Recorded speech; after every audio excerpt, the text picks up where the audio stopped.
Breaking news Bangladesh Dhapa খবর বলছি আমি সর্বনাশ আপা। প্রথমেই শিরোনাম।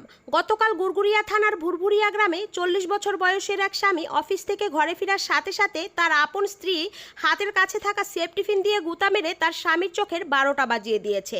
ব্যাপারটা ভুয়া সিআইডি দিয়ে তদন্ত করে জানা যায় যে স্বামী বেটার নজর ভালো না, তাই স্ত্রী আর তার স্বামীর চোখ সহ্য করতে পারল না।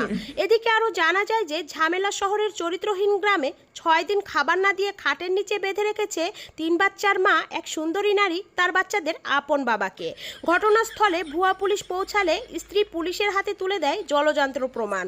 স্বামী তার ফেসবুকে ফ্রেন্ড লিস্টে রেখেছেন 11 জন নারী এবং অস্বীকার করেছেন নিজের স্ত্রীকে ফেসবুকে নিজেকে সিঙ্গেল দাবি করে। অতঃপর পুলিশ স্বামীর পাছায় 12টা লাঠির বাড়ি দিয়ে মামলাটি খালাস করে। এরপর থাকছে বিরতি। টয়লেট থেকে তাড়াতাড়ি ফিরতে পারলে বলবো পরের সংবাদ, সাথেই থাকুন।